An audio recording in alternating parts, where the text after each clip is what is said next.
Welcome back, everyone, to the Deep Dive. It's great to be back. So today, we're diving into something kind of different. Yeah. It's not a specific event, but rather a collection of weather-related internet searches. Interesting.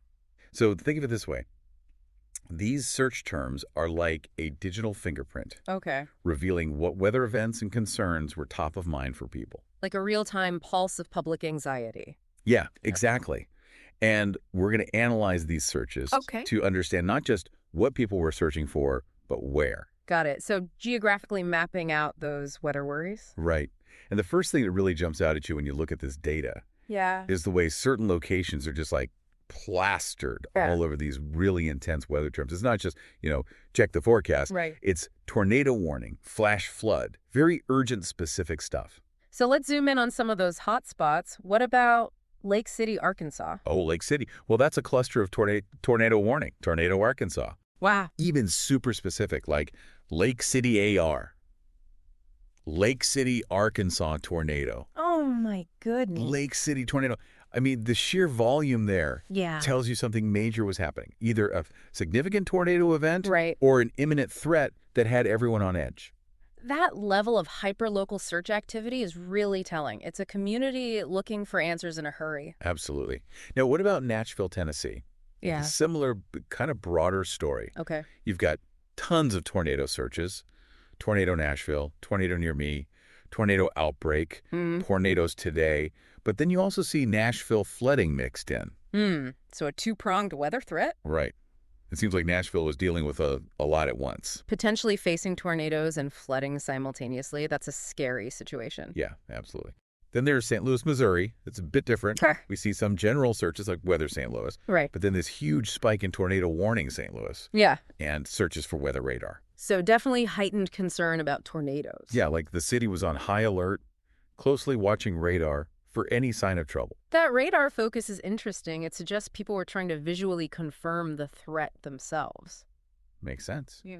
We also see Monette, Arkansas, just kind of hanging out there, which, given the broader picture, probably relates back to those Arkansas tornado fears. Likely caught up in that same weather system. And then there's a direct search for tornado Little Rock. Okay.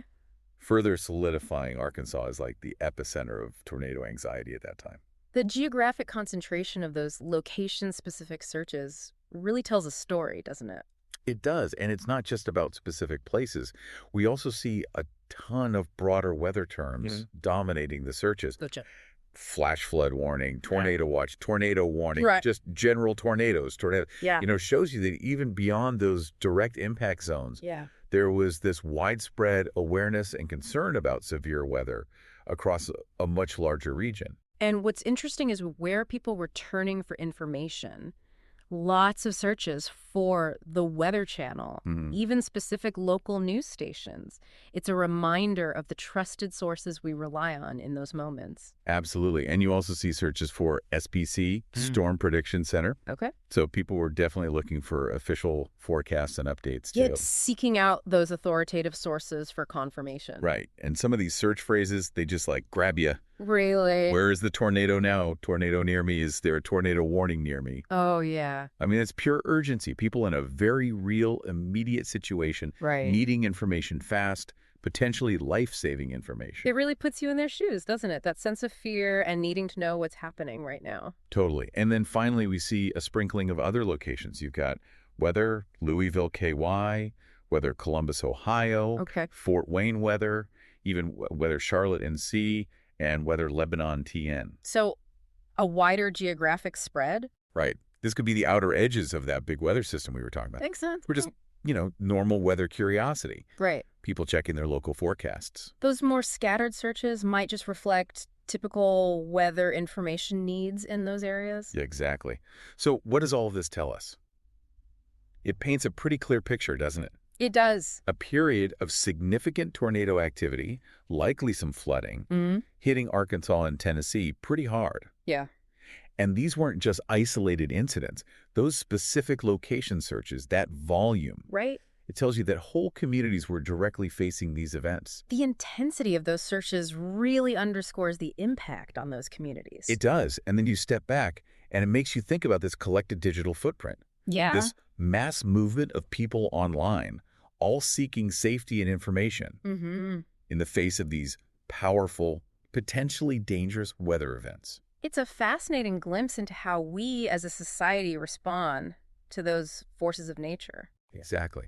And it raises a big question, doesn't it?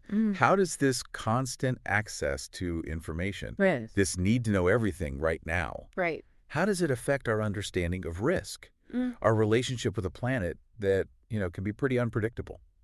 That's a really thought-provoking question. It really makes you consider how our relationship with the environment and our dependence on information are intertwined, especially during times of crisis. It's a whole new layer to how we experience weather in the digital age. Absolutely. Food for thought, for sure. Thanks for joining us on The Deep Dive. Thanks for having me. We'll see you next time. See you then. Today is your lucky day. Today is the day that our $3 website works for you, paying you directly to your PayPal daily. Imagine $3 ongoing continuous payments to your PayPal account.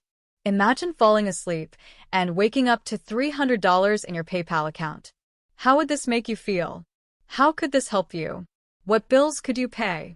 What kind of fun could you have? What does that retirement look like now? All for a one-time payment of $3. This website is DFY done for you, fully built and completely hosted, and never stops collecting payments for you. You have spent $3 on coffee on a regular, but that coffee won't help you create multiple streams of income. Click the link below.